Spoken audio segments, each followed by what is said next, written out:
गाबा test में toss पर ही कप्तान रोहित से हुई दो भारी चूक।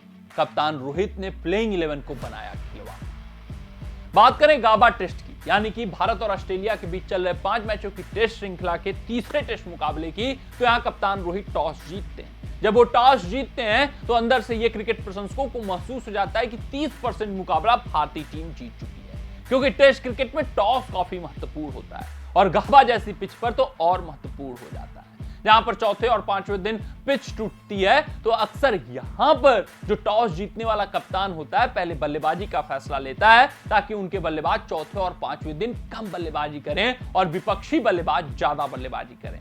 लेकिन कप्तान रोहित शर्मा का दिमाग ठनकता है। कप्तान रोहित शर्मा की सोच अलग नजर आती है। उनको लगता है ओवरकास्ट कंडीशन रहेगा, स्विंग शुरुआती क्षणों में प्राप्त होगा और हम यहां पर विकेट निकालकर 3 दिनों में ही मुकाबला समाप्त कर सकते हैं। लेकिन ऐसा कुछ दिखाई नहीं दिया। हम चाहे बात करें सिराज की, चाहे बात करें जसप्रीत बुमराह की, किसी भी गेंदबाज को स्विंग प्राप्त होता हुआ नहीं दिखा और यह भारतीय टीम के लिए अच्छी साइन नहीं है।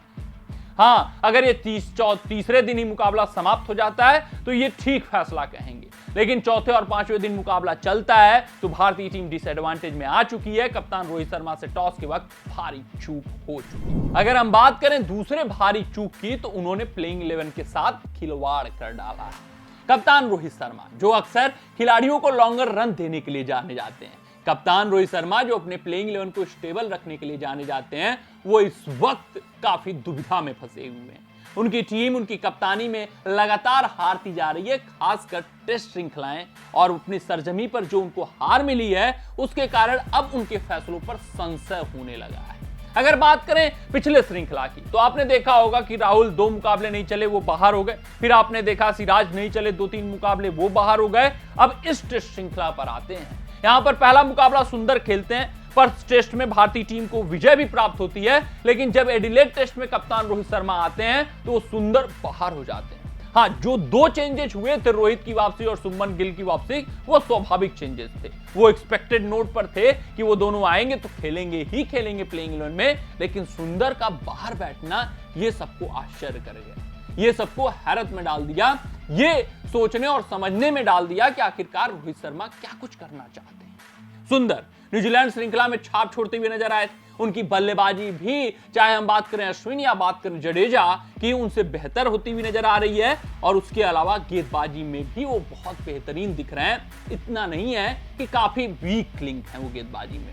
अगर जडेजा 20 होंगे, अश्विन 20 होंगे तो 19 सुंदर भी होंगे, लेकिन एडवांटेज सुंदर कहां देते भारतीय टीम को? वो बल्लेबाजी में देते। वो पर्थ टेस्ट मुकाबले में हमने देखा बहुत बड़ा रन उनके बल्ले से नहीं आया, लेकिन जब तक थे वो सॉलिडिटी नजर आती थी उनकी बल्लेबाजी में, विश्वसनीयता नजर आती थी, और जो भी उनके साथी था उनका, वो काफी आश्वस्त होकर खेलता था कि सुंदर रहेंगे तो लंबा टिकेंगे, पार्टनरशिप बन सकती है, और हम क्रिकेट प्रशंसक भी आश्वस्त होते थे। लेकिन फिर दूसरा टेस्ट मुकाबला अश्विन आए तो वहां पर एक दिया गया रीजन कि हमारी बल्लेबाजी मजबूत हो चुकी है, पिछले मुकाबले में बल्लेबाजी मजबूत नहीं था, इस वजह से हम एक अच्छे गेंदबाज को लेकर जाना चाहते हैं, इरिस्पेक्टिव एक अच्छे बल्लेबाज के। तो वहां पे सुंदर को बाहर किया गया, अश्विन को लाया गया। चलिए ठीक है, अश्विन आए तो फिर तीसरे टेस्ट मुकाबले में क्या कुछ क्लिक किया, कौन सी रणनीति सामने आ गई कि जडेजा आ गए और सुंदर और अश्विन दोनों बाहर चले गए।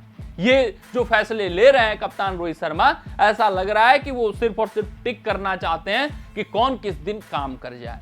यहां पर जडेजा को खिलाना किसके चलते आए हैं, वो समझ से परे वाली बात है, सोच से परे वाली बात है। वो गाबा के क्रैक्स के चलते आए हैं चौथे पांचवें दिन जो आएगी, या फिर अपनी बल्लेबाजी के कारण आए हैं, या फिर अपने फील्डिंग के कारण आए हैं। क्या कुछ सोच रही होगी रोहित शर्मा की, ये खुद रोहित शर्मा बता सकते हैं। लेकिन ये जो इनस्टेबिलिटी है तीनों खिलाड़ियों में, ये इनके लिए घातक साबित होती हुई दिखेगी, क्योंकि सुंदर जो बाहर हैं एक मुकाबला खेलकर वो सोच रहे होंगे मैंने क्या कुछ गलत किया, और अश्विन दूसरा टेस्ट मुकाबला खेले वो बाहर हो गए, वो भी सोच रहे होंगे क्या कुछ गलत किया, और इसका इंपैक्ट जडेजा पर पड़ रहा होगा। वो सोच रहे होंगे कि यार यहां पे प्रदर्शन नहीं आया तो चौथा टेस्ट मुकाबला मैं खेलूंगा या नहीं खेलूंगा, ये कुछ पता नहीं।